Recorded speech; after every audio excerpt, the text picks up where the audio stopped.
Visas are being denied. Borders are tightening. And for some countries, the American dream is slipping out of reach. If you're from Asia and planning a trip, study program, or job in the US, you need to hear this. In 2025, several Asian countries are seeing record-high US visa rejection rates. It's not random. It's systematic. And if your passport is from one of these countries, the odds may already be stacked against you. So today, we're diving deep into the 5 countries facing the harshest visa bans, and why the US is shutting the door. Stay with us, because some of these reasons are shocking, and some might even hit home. 1. India, tech giant, but now a visa target. India tops the list. Not because of war, not because of crime, but because of numbers, and what the US says is system abuse. Many Indians legally enter the US on student or H-1B work visas, but a growing number are overstaying. Some let their visa expire and keep working. Others change employers without following immigration rules. The US sees this as a threat to job security for American workers, especially in the tech sector. Then there's the slow response from Indian authorities when it comes to accepting deported nationals. This has angered US immigration teams, who say it delays enforcement and wastes resources. So what's happening now? A stricter screening for Indian tech workers. Increased denials for student visas. Delays for family reunification cases. Thousands of Indian applicants are in limbo. Dreams paused. Careers halted. Families separated. Supporters of the crackdown say it's time to protect the system. Critics argue it's unfairly punishing one of America's most vital immigrant communities. 2. Bangladesh. Trust broken over fraud. Bangladesh is facing a major visa credibility crisis. The US reports a high volume of fraudulent applications, including fake bank documents, falsified job letters, suspicious travel histories. Immigration officers say too many applicants submit inconsistent or unverifiable data, raising doubts about their intentions. On top of that, there's poor coordination with deportation efforts. When Bangladeshi nationals are caught overstaying, US officials say their return is often delayed or refused entirely by Dhaka. And that has consequences. Tourist visas? Heavily delayed. Student visas? Under tighter watch. Employment-based applications? Frequently denied. Many Bangladeshi families in the US are in distress. Weddings, funerals, and school admissions are all affected by visa denials. One mother even said, "My son got into a US college, but his visa was denied. It shattered his dream." Is this about protecting the borders? Or profiling an entire nation? The debate is heating up. 3. Nepal. High risk, low return. Nepal's US visa rejection rates are rising fast, and not because of criminal activity or political chaos. The issue? Risk perception. US immigration officers say many Nepali applicants can't prove they'll return after visiting the US. They often lack strong financial ties, stable employment at home, property ownership or family anchors. The US sees this as a visa overstay risk. And it's a big deal. What makes things worse is non-cooperation in accepting deportees. When Nepali nationals overstay, officials say they face delays in repatriation, making enforcement harder.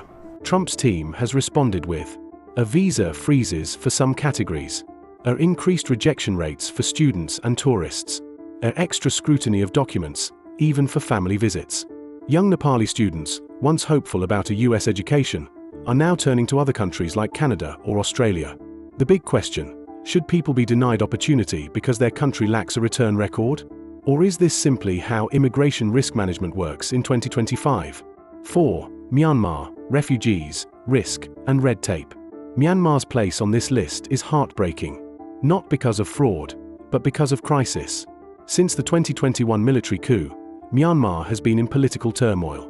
Civil conflict, mass displacement, and instability have left the country in shambles. The US says this chaos makes it impossible to vet visa applicants safely. Can they verify birth records? Can they check criminal backgrounds? Can they even contact the right authorities? In many cases, the answer is no.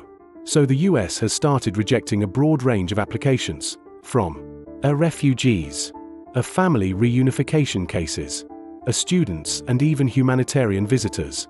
Critics call it heartless. They say it's turning away those fleeing real danger. Supporters say it's about national security, that America can't take chances when the system can't verify who's coming in. The result? Myanmar nationals, especially from rural and conflict-ridden areas, are now being turned away en masse. It's a devastating outcome, where safety, survival, and opportunity collide with immigration law. 5. Vietnam, from opportunity to overstay. Vietnam has long been seen as a stable, fast-growing nation with strong US ties. But in 2025, visa concerns have cast a long shadow. US officials cite two main issues. 1. High rates of visa overstays, especially among students and tourists. 2. Human trafficking fears, with some fraud rings abusing visa loopholes. According to immigration sources, Vietnamese nationals often enter on temporary visas, but some never leave, blending into illegal job markets or overextending stays. There are also allegations of fake educational documents, and cases where people were smuggled in under false pretense. The US is cracking down hard. As solo travelers face extra questioning. Youth applicants, 18 to 35, are flagged for secondary review. Even family-sponsored visas are seeing delays. Many Vietnamese Americans are heartbroken, unable to bring over elderly parents or visit dying relatives in time. Is this the cost of security, or a heavy-handed response that hurts the wrong people? What this means for you? These 5 countries, India, Bangladesh, Nepal, Myanmar, and Vietnam, are now on the front line of US visa enforcement. Let's recap what's driving these bans. India, system abuse, overstays, and job competition. Bangladesh, fake documentation and poor cooperation. Nepal, weak home ties and slow repatriation. Myanmar, verification failures due to political collapse. Vietnam, visa misuse and trafficking concerns. Every rejection is a closed door, a missed chance, a disrupted life. But it's not just policy. It's people. Families divided. Students blocked. Professionals sidelined. So we ask you, are these bans truly necessary? Or are they too broad, too harsh, and too permanent? Let's talk. Have you or someone you know been affected by these bans? Are you waiting on a US visa right now? Drop your story in the comments. We read every one. Your voice matters. And if you found this video helpful or eye-opening, help us spread the message. Like the video. Subscribe for more updates. Hit the bell so you never miss an alert. Thanks for watching, and stay informed. We'll see you in the next one.